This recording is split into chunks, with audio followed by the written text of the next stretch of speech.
नमस्कार, मैं हूं सत्यपाल और आप देख रहे हैं CWB हिंदी न्यूज। शक संवत 1948, विक्रम संवत 2083। आज आषाढ़ मास की कृष्ण पक्ष की प्रतिपदा तिथि और दिन मंगलवार है। तदनुसार अंग्रेजी तारीख 30 जून सन 2026। सबसे पहले आज की सुर्खियां। हरियाणा में 30 जून तक हीट वेव, 1 जुलाई से बदलेगा मौसम, बारिश को लेकर अलर्ट जारी। हरियाणा पुलिस की बड़ी पहल, 1 लाख से अधिक साइबर ठगी होने पर अब अपने आप ही दर्ज होगी E0 FIR। हरियाणा के युवाओं को जापान में नौकरी का मौका मिलेगा, 50,000 युवाओं को मिलेगा रोजगार, बताएंगे पूरी अपडेट। हरियाणा में 1 जुलाई से बिना पॉल्यूशन सर्टिफिकेट के नहीं मिलेगा पेट्रोल डीजल। हरियाणा के ITI छात्रों को मिलेंगे 2,000 रुपये प्रति महीना, सरकार देगी आर्थिक मदद। 2026-27 एडमिशन जारी। लेडी टीचर मनीषा के पिता ने आमरण अनशन खत्म किया, भिवानी SP के CBI अधिकारी से मिलवाने के आश्वासन पर माने। शेखावाटी को मिलेगा यमुना का पानी, 295 किलोमीटर लंबी पाइपलाइन डाली जाएगी, चूरू में बनेगा डैम। हरियाणा में मनरेगा के स्थान पर 1 जुलाई से शुरू होने जा रहा है VBG रामजी। हरियाणा राजस्थान यमुना जल समझौते पर INLD का विरोध, कहा जल समझौता हरियाणा के हितों के खिलाफ। हरियाणा ग्रुप D को लेकर हरियाणा SSC का रिमाइंडर, फॉर्म भरने की आखिरी डेट नजदीक, 5,52,000 उम्मीदवारों ने किया फाइनल सबमिट। दिल्ली में EV पर road tax registration free, 30 lakh तक की गाड़ियों पर मिलेगी छूट। 2028 से पेट्रोल व CNG 2 व्हीलर्स होंगे बंद। बजाज पल्सर N125 भारत में बंद हुई। लॉन्च के 2 साल के भीतर कंपनी ने लिया बड़ा फैसला, वजह कम बिक्री और फीचर्स की कमी। 10वीं में तीसरी भाषा की परीक्षा नहीं होगी, 3 लैंग्वेज पॉलिसी पर CBSE का U-टर्न, नई गाइडलाइन जारी।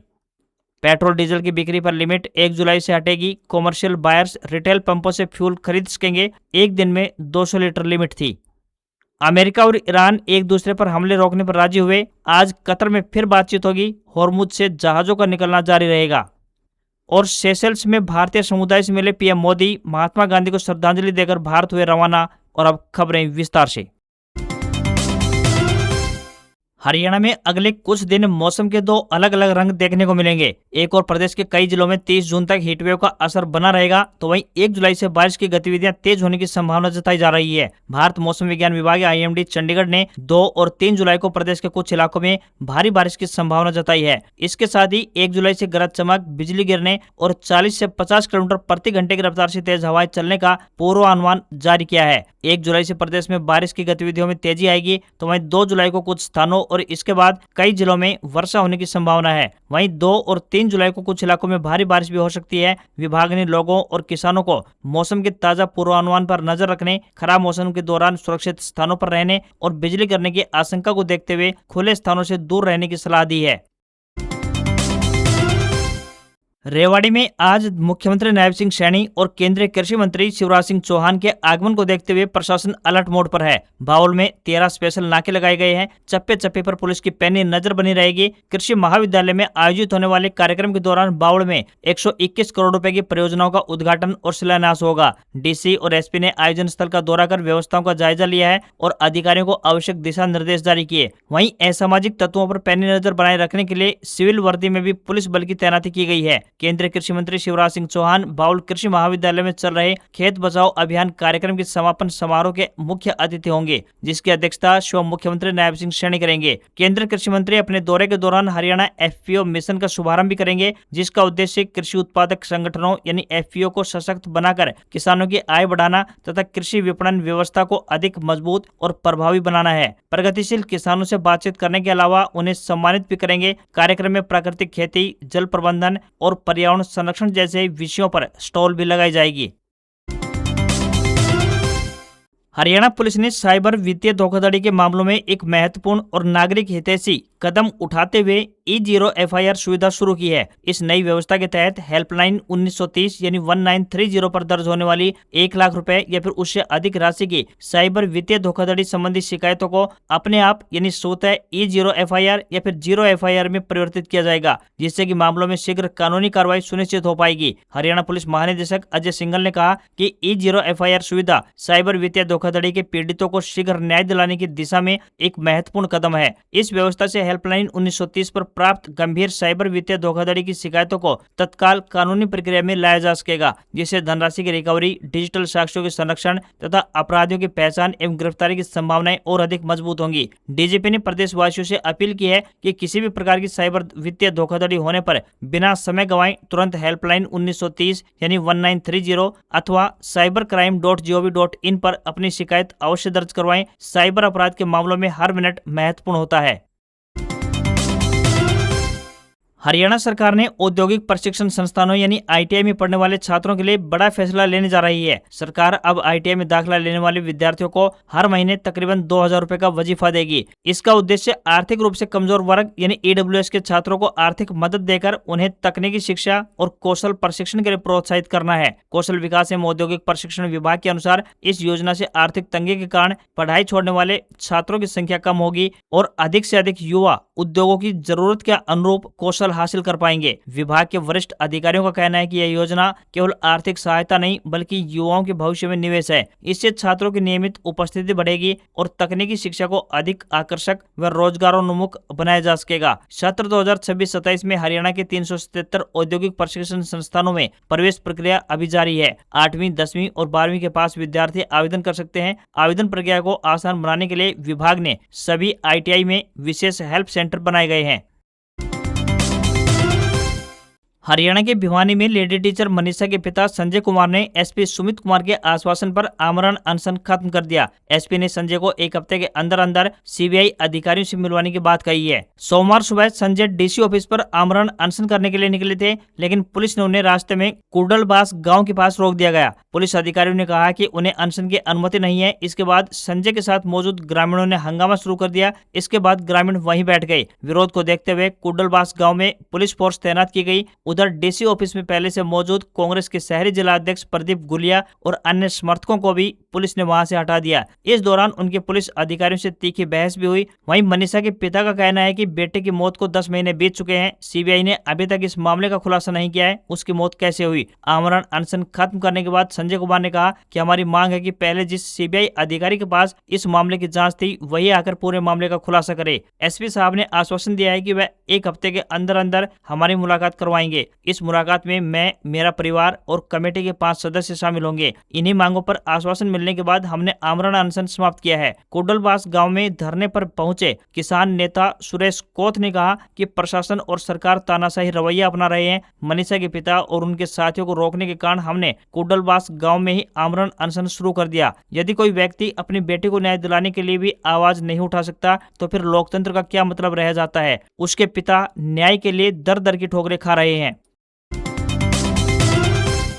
हरियाणा में मनरेगा के स्थान पर 1 जुलाई से विकसित भारत रोजगार और आजीविका गारंटी मिशन यानी वीबीजी रामजी लागू होने जा रहा है। दिल्ली में आयोजित 2 दिवसीय कार्यक्रम के दौरान तय हो गया है कि हरियाणा को वीबीजी रामजी के तहत कार्य कराने के लिए 590 करोड़ रुपए मिलेंगे। केंद्र सरकार ने यह भी कहा है कि यदि मनरेगा के तहत कोई भी देनदारियां हैं तो उनके प्रस्ताव भेजे जाएं, जिससे उनके भुगतान की प्रक्रिया को आगे बढ़ाया जा सके। हरियाणा ग्रामीण विकास संस्थान के निदेशक डॉक्टर वीरेंद्र सिंह चौहान ने बताया कि दिल्ली में केंद्रीय ग्रामीण विकास मंत्री शिवराज सिंह चौहान के नेतृत्व में 27 व 28 जून को वीबीजी रामजी को लागू करने से पूर्व की तैयारियों को लेकर सम्मेलन हुआ था। हरियाणा के पंचायत एवं विकास मंत्री कृष्णलाल पवार भी इसमें शामिल हुए। निदेशक डॉक्टर चौहान ने कहा कि 1 जुलाई को वीबीजी रामजी को लागू करने के लिए राज्य सरकार अधिसूचना जारी करेगी। राज्यों को भी योजना लागू करने से पहले अपने अनुसार बदलाव करने के निर्देश जारी किए हैं। वहीं केंद्रीय मंत्री शिवराज सिंह चौहान आंध्र प्रदेश के तिरुपति से 2 जुलाई को विधिवत योजना को लॉन्च करने जा रहे हैं।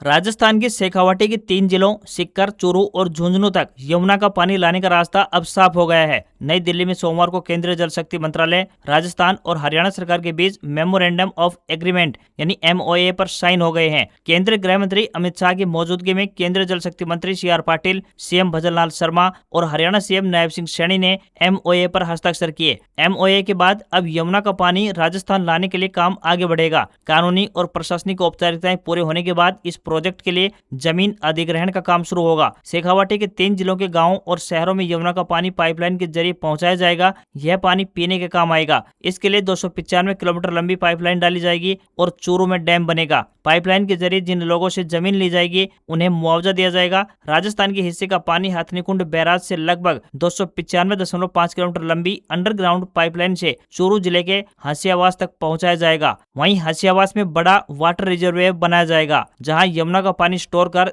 3 जिलों को भेजा जाएगा।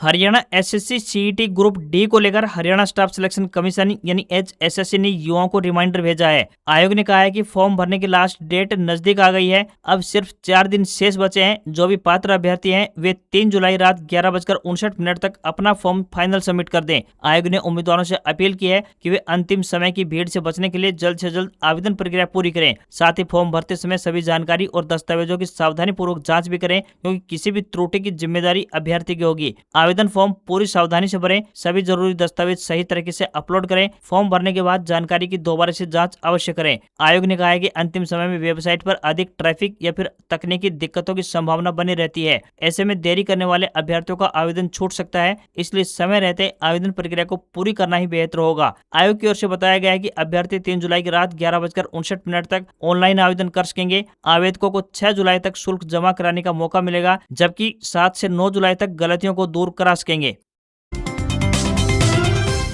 हरियाणा सरकार द्वारा वायु प्रदूषण पर नियंत्रण और वाहनों से होने वाले प्रदूषण को कम करने के उद्देश्य से 1 जुलाई से नए नियम लागू किया जा रहा है। इसके तहत प्रदेश के सभी पेट्रोल पंपों पर वाहन चालकों को पेट्रोल या फिर डीजल भरवाने से पहले अपनी गाड़ी का वैध पॉल्यूशन अंडर कंट्रोल सर्टिफिकेट दिखाना जरूरी होगा। यदि वाहन चालक के पास पॉल्यूशन सर्टिफिकेट नहीं होगा तो उसे ईंधन नहीं दिया जाएगा। लोगों का कहना है कि सरकार का यह फैसला प्रदूषण को कम करने की दिशा में एक अच्छा कदम है। उनका मानना है कि इस नियम से वाहन मालिक समय समय पर अपनी गाड़ियों की जांच करवाएंगे, जिससे प्रदूषण पर नियंत्रण लगाने में भी मदद मिल पाएगी। वहीं पेट्रोल पंप संचालकों का कहना है कि वे सरकार के निर्देशों का पूरी तरह से पालन करेंगे। उन्होंने बताया कि 1 जुलाई से पेट्रोल और डीजल केवल उन्हीं वाहनों को दिया जाएगा जिनके पास वैध पॉल्यूशन सर्टिफिकेट होगा। बिना PUC प्रमाण पत्र के अब किसी भी वाहन को ईंधन नहीं दिया जाएगा। सरकार ने पेट्रोल डीजल की खरीद पर लगाई गई सभी इमरजेंसी पाबंदियों को 1 जुलाई से हटाने का बड़ा फैसला लिया है। नए आदेश के बाद अब पेट्रोल पंपों पर एक गाड़ी में एक दिन में सिर्फ 200 लीटर डीजल भरने की सीमा खत्म हो जाएगी। यानी अब आप अपनी गाड़ी में जितना चाहें उतना डीजल भरवा सकेंगे। इसके साथ ही फैक्ट्रियों और कमर्शियल खरीदारों पर लगी रोक भी हटा दी गई है। पेट्रोलियम मंत्रालय ने 11 जून को पेट्रोल डीजल की किल्लत की वजह से ये पाबंदियां लगाई थी, जिन्हें सप्लाई सुधारने के बाद अब 29 जून के नए आदेश के जरिए वापस लिया जा रहा है। पिछले 18 दिन से बड़े उपभोक्ता सिर्फ बल्क सेल पॉइंट से ही ईंधन खरीद पा रहे थे। सरकार ने 1 जुलाई से कॉमर्शियल और इंडस्ट्रियल यानी औद्योगिक ग्राहकों पर पेट्रोल डीजल खरीदने के लिए लगी पाबंदियां पूरी तरह से हटा ली हैं। अब ये ग्राहक रिटेल पेट्रोल पंपों से सामान्य रूप से फ्यूल खरीद पाएंगे। इसके अलावा आम गाड़ियों या ट्रकों के लिए भी एक दिन में अधिकतम 200 लीटर डीजल खरीदने की लिमिट को भी अब खत्म कर दिया है। बजाज ऑटो ने भारत में अपनी पल्सर N125 बाइक को बंद कर दिया है। अक्टूबर 2024 में लॉन्च हुई यह बाइक भारतीय बाजार में अपने 2 साल भी पूरे नहीं कर पाई। कंपनी ने देश के डीलर्स को इसकी सप्लाई बंद कर दी है। कम बिक्री के कारण कंपनी ने इसे भारतीय बाजार से हटाने का फैसला किया। बजाज ऑटो का इतिहास रहा है कि जो बाइक्स पर्याप्त संख्या में नहीं बिकती है उन्हें कंपनी बंद कर देती है। पल्सर N125 इसका नया उदाहरण है। पल्सर N125 सिर्फ एक नया वेरिएंट नहीं थी, बल्कि इसे पूरी तरह से नए प्लेटफॉर्म पर भी तैयार किया गया था। इस प्लेटफॉर्म को किसी अन्य पल्सर बाइक के साथ शेयर नहीं किया गया था। इसमें एक नया इंजन और बिल्कुल नया चेसिस दिया गया था। इस बाइक का पतला और फैला हुआ लुक भारतीय ग्राहकों को पसंद नहीं आया। इसके मुकाबले बाजार में मौजूद दूसरी बाइक्स जैसे हीरो एक्सट्रीम 125R और होंडा CB125 हॉर्नेट काफी लोकप्रिय हैं। ये बाइक्स अपनी वास्तविक क्षमता से अधिक बड़ी और स्पोर्टी दिखती हैं, जो ग्राहकों को आकर्षित भी करती हैं। पल्सर N125 में लिमिटेड फीचर्स होना भी इसके बंद होने की एक बड़ी वजह माना जा रहा है। इस बाइक में ग्राहकों को TFT डिस्प्ले और ABS यानी एंटी लॉक ब्रेकिंग सिस्टम की सुविधा भी नहीं मिलती थी। कंपनी इस बाइक को कई विदेशी बाजारों में बेचना जारी रखेगी, जैसे नेपाल, पेरू, कोलंबिया और मोरक्को जैसे देश में ये गाड़ियां बिकेंगी। जापान में तकनीकी क्षेत्र की 80% कंपनियां कुशल कर्मचारियों की भारी कमी को झेल रही है। इसी कमी को पूरा करने के लिए हरियाणा सरकार से सहयोग मांगा गया है। योजना के तहत अगले 5 वर्षों में हरियाणा के 50,000 युवाओं को जापान में रोजगार, इंटर्नशिप और स्किल डेवलपमेंट के अवसर देने पर सहमति बनी है। सोमवार को चंडीगढ़ स्थित हरियाणा निवास में दोनों पक्षों के बीच उच्च स्तरीय बैठक हुई। इसमें औद्योगिक निवेश, तकनीकी शिक्षा, कौशल विकास और मानव संसाधन सहयोग को लेकर विस्तृत चर्चा की गई। बैठक में तय किया गया कि हरियाणा के युवाओं को औद्योगिक जरूरतों के अनुसार प्रशिक्षित किया जाएगा। इसके लिए विश्वविद्यालयों और तकनीकी संस्थानों में जापानी भाषा और विशेष तकनीकी पाठ्यक्रम शुरू किए जाएंगे। इस पूरी प्रक्रिया में विदेश सहयोग विभाग और HKRN भी अपनी अहम भूमिका निभाएगा। प्रधानमंत्री नरेंद्र मोदी ने सोमवार को अपने 3 दिवसीय सेशेल्स दौरे के आखिरी दिन भारतीय समुदाय के लोगों से मुलाकात की। उन्होंने विक्टोरिया में प्रवासी भारतीयों से बातचीत की और उनके साथ तस्वीरें भी खिंचवाई। प्रधानमंत्री ने अरुल मेहू नवशक्ति विनायक मंदिर में भगवान गणेश के दर्शन कर पूजा अर्चना की। उन्होंने विक्टोरिया के पीस पार्क में महात्मा गांधी की प्रतिमा पर पुष्पांजलि भी अर्पित की। इसके बाद वे नई दिल्ली के लिए रवाना हो गए। इससे पहले भारत और सेशेल्स ने 19 बड़े समझौतों और विकास परियोजनाओं का ऐलान किया। इनमें सेशेल्स में UPI आधारित डिजिटल भुगतान शुरू करना, 1250 करोड़ रुपए की लाइन ऑफ क्रेडिट यानी लोन, साइबर सुरक्षा, आर्टिफिशियल इंटेलिजेंस, स्वास्थ्य, शिक्षा, कृषि, अंतरिक्ष और समुद्री सुरक्षा जैसे क्षेत्रों में सहयोग बढ़ाने पर आपसी सहमति बनी है। भारत ने सेशेल्स को एक फास्ट पेट्रोल वेसल, 10 यूटिलिटी वाहन, 5 नौकाएं, 6 एम्बुलेंस, 500 मीट्रिक टन चावल और 8500 मीट्रिक टन सीमेंट भी सौंपा। दोनों देशों के बीच राजनयिक संबंधों के 50 वर्ष पूरे होने के मौके पर ये सब समझौते किए गए।